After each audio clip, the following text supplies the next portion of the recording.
अब ये जो तीसरी बार जो आएंगे, ये दोनों बार से भी ज़्यादा प्रभावशाली होंगे।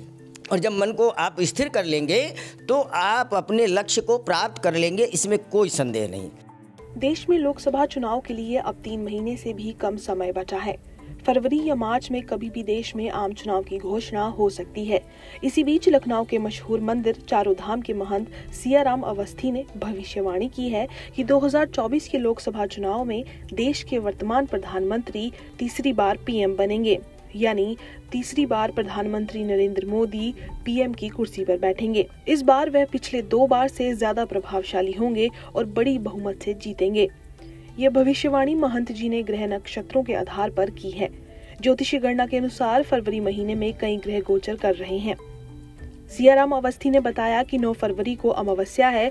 इस दिन चंद्रमा अपने नए चरण में प्रवेश करेगा, जिसका अर्थ है कि पृथ्वी के सामने जो चंद्रमा का भाग है वह सूर्य के प्रकाश से दूर रहेगा, जबकि अमावस्या के दौरान चंद्रमा स्वयं दिखाई नहीं देगा।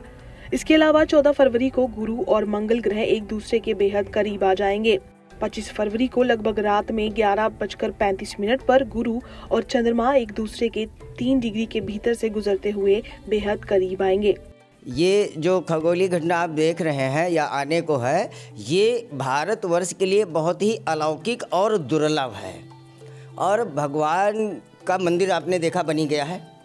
परस्पर जहाँ सुमतितः संपत्ति नाना, जहाँ सुमतितः संपत्ति नाना, भगवान रामचंद्र जी के आ जाने से एक बहुत बड़ा फर्क पड़ा है। और ये जितने भी ग्रह हैं, ग्रह रूपी शुक्र है, मंगल है, आपका गुरु है, ये सब एक पास आने से आपस में पारस्परिक प्रेम की बढ़ोतरी होगी दिन प्रतिदिन। 2024 जो आएगा, इसमें आकाशीय जितनी भी खगोलीय घटना घटेंगी वो सब मानव जीवन पे प्रभाव डालेंगी पारस्परिक प्रेम का, ना कि कोई ऐसी दुर्घटना का। वो सब के लिए, वो चराचर जगत के लिए भी अच्छी होगी, कोई भारतवर्ष के लिए ही नहीं। उसमें जीव जंतु, मनुष्य, पशु पक्षी सभी शामिल होंगे। सबके लिए हितकारी ही ये खगोलीय घटना होने जा रही है, इसमें कोई संदेह नहीं है। इसको वैज्ञानिक अपने तौर से देखेंगे, धर्म के लोग अपने तौर से देखेंगे, लेकिन जब धर्म के तौर पे आप देखेंगे तो जो भी ग्रह नक्षत्र है, शुक्र है, चंद्रमा के करीब आएगा, पारस्परिक प्रेम बढ़ाएगा। और गुरु जो आएगा वो विद्वान लोगों को, मतलब विद्वानता वाली बातें कराएगा, अदर बातें नहीं कराएगा। सोच समझ के बातें लोग करेंगे ताकि आपस में कटुता ना हो। और बहुत ही ये दुर्लभ क्षण है 2024 के, और आगे भी अब बहुत ही दुर्लभ क्षण आने वाला है इस खगोलीय घटना के द्वारा। हाँ, जिसका चराचर जगत में, भारतवर्ष में तो है ही है, पूरे चराचर जगत में प्रभाव उसका पड़ने वाला है, अच्छाई वाला। जैसे भी आपने देखा, बताया कि आपने पूरा इस पे गणना की तो पाया यही कि प्यार बढ़ेगा। हाँ, बिल्कुल निश्चित तौर पे बढ़ेगा। ऐसी कोई घटना नहीं घटेगी जिससे आपस में मानव जीवन को कष्ट पहुँचे, चाहे वो देश का हो, विदेश का तो नहीं कह सकते क्योंकि वहाँ पर क्या स्थिति है, लेकिन अपने भारतवर्ष का जो ये है, सनातन धर्म के अनुसार जो ये ग्रह नक्षत्र हैं, उसके अंतर्गत प्रेम ही प्रेम बढ़ने वाला है इन खगोलीय घटनाओं के द्वारा। हमारे वैज्ञानिक जितना रिसर्च कर रहे हैं, उन सबको भी साधुवाद जो ये सब करके दिखा रहे हैं भारतवर्ष को, वो अच्छाई की तरफ जाने वाला है, इसमें कोई संदेह नहीं। सर, सभी ग्रहों की थोड़ी थोड़ी खासियत बता दीजिए। गुरु, मंगल और चंद्रमा है। और देखिए, जो मंगल है वो विजय का प्रतीक है, वो चाहता है विजय प्राप्त हो, तो आपको विजय मिली और आगे भी विजय मिलने वाली है मंगल ग्रह के द्वारा। और जो गुरु है वो विद्वान है, वो अपनी विद्वानता से ऐसा ऐसा जो क्या सामने रख देगा, चैप्टर विषय रख देगा जिसको कोई काट नहीं पाएगा। वो चाहे हमारे न्यायाधीश हों और चाहे सामने वाले हों, मतलब वो भगवान का उतनी कृपा वैसी हो ही जाएगी, उस गुरु की कृपा हो जाएगी जिससे वाणी जो है वो अलौकिक वाणी हो जाएगी, जिसकी कोई काट नहीं होगी। अगर कोई कुतर्क भी करेगा तो वो कुतर्क वहाँ फेल हो जाएगा।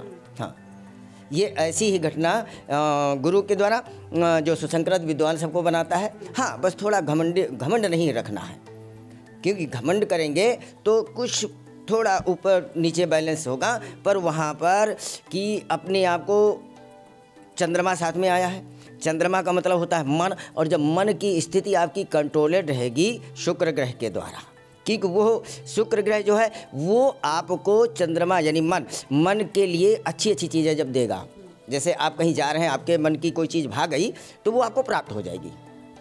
वो ऐसा नहीं कि नहीं मिलेगी, वो आपको ज़रूर मिलेगी, ज़रूर मिलेगी, क्योंकि वो जो ग्रह एक साथ आ रहे हैं, वो एक साथ आने का मतलब क्या है, जैसे आपका वैलेंटाइन डे आ रहा है, तो इसमें एक दूसरे को जो प्रेम करते हैं, ये किस लिए करते हैं, यही चीज़ें तो आ रही हैं, ये प्रेम की ही चीज़ें आ रही हैं, ये आपस में बहुत अच्छी चीज़ है। ये खगोलीय घटना जो है ये एक दैवीय शक्ति है। सर यानी ये भी कह सकते हैं कि आने वाला जो वक्त है वो भारत के लिए, भारत दूसरे देशों पर हावी रहेगा। हाँ बिल्कुल हावी रहेगा। और भारत देश जो अपना है महान देश है, और ये शुरू से रहा है, बीच में लोग भूल गए, उतना कर नहीं पाए, लेकिन जब जब हो धर्म की हानि, बाढ़ है असुर अधर्मानी, और जब भगवान के ऊपर या पृथ्वी माता में जब सब कोई संकट होता है तो कोई न कोई महापुरुष जन्म लेता है, और जन्म लिए हैं वो ये हैं, बस सामने नहीं आ पाते थे, और अब जब सामने आ गए हैं तो ये भारतवर्ष का ही नहीं, पूरे चराचर जगत में इसका प्रभाव पड़ने वाला है, पड़ने वाला है, पड़ने वाला है। यानी देश के प्रधानमंत्री नरेंद्र मोदी इस साल भी हावी रहेंगे सभी देशों पे, और हमारे देश का विकास होगा। अब ये जो तीसरी बार आएंगे, तीसरी बार जो आएंगे, ये दोनों बार से भी ज़्यादा प्रभावशाली होंगे। अच्छा यानी आपने मतलब ये कह दिया कि कंफर्म है, आ सकते हैं? कंफर्म बिल्कुल, वो तो वहाँ कोई संदेह नहीं। जैसे हम अपने प्रभु पे भरोसा करते हैं, विश्वास करते हैं कि जेहि के जेहि पर सत्य स्नेहु, सोते ही मिलई न कछु संदेहु। जब हमको पूरा उनके ऊपर आस्था है, विश्वास है, आप पे ही जैसे भरोसा है, आप खट से आ गए, तो वो चीज़ होनी ही होनी है।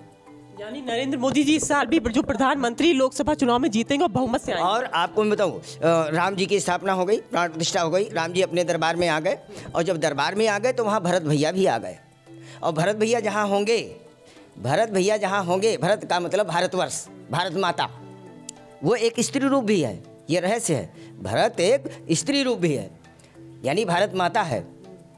तो जहाँ पर भरत होता है तो विश्व भरण पोषण कर जोई, ताकर नाम भरत यस होई। भरत भैया आ गए हैं पूरे विश्व का भरण पोषण करने के लिए, इसमें कोई संदेह नहीं है। और साथ में आपके शत्रुघ्न भैया भी आए हैं, और शत्रुघ्न भैया जहाँ आ जाते हैं तो जितने भी दुश्मन होते हैं, जितने भी शत्रु होते हैं, वो सब पलायन कर जाते हैं। पलायन कैसे करेंगे? जब हम उनका नाम लेंगे, जब हम उनके नाम का संबोधन करेंगे, तो जितने भी शत्रु हैं, चाहे वो रोग रूपी हो, चाहे वो मतलब ऐसे दूसरी कंट्री के रूप में हो, वो सब पलायन कर जाएंगे। कि जाके सुमिरन तेरी पुनासा, नाम शत्रुघ्न वेद प्रकाशा। जहाँ पर शत्रुघ्न भैया होंगे वहाँ शत्रु पलायन निश्चित कर जाएगा, इसमें कोई संदेह नहीं है। आप सबकी जो राम राज्य की जो कल्पना है, ये खगोलीय घटना जो हो रही है या होगी, ये उसी के ही आधार पे आ रही है, इसमें कोई संदेह नहीं। इसीलिए सूर्य भगवान आपके ब्रह्मांड को पूरा कंट्रोल करते हैं, गुरु भगवान पूरा जीवन यापन करने के लिए व्यवस्था करते हैं, और जो चंद्रमा है वो मन को अपने स्थिर रखता है। और जब मन को स्थिर रखता है, क्योंकि मन तो होता है चंचल, और जब मन को आप स्थिर कर लेंगे तो आप अपने लक्ष्य को प्राप्त कर लेंगे, इसमें कोई संदेह नहीं। और प्राप्त होता हुआ आया है अब तक, जिन जिन ने अपने को कंट्रोल किया है, जैसे ऋषि मुनि हैं, वो क्या अपने मन को ही तो कंट्रोल करते हैं, अपनी इंद्रियों को कंट्रोल करते हैं। और जब इंद्रियों को कंट्रोल कर लिया जाता है तो वो जितेंद्रिय हो जाता है, चीज़ों को जीत लेता है। तो ये जो चारों चीज़ें आ रही हैं, मंगल है, शुक्र है, चंद्रमा है, सूर्य है, ये सब मिल करके भारतवर्ष के लिए एक अद्भुत घटना का निर्माण कर रहे हैं। लोकल 18 के लिए लखनऊ से अंजलि सिंह राजपूत की रिपोर्ट।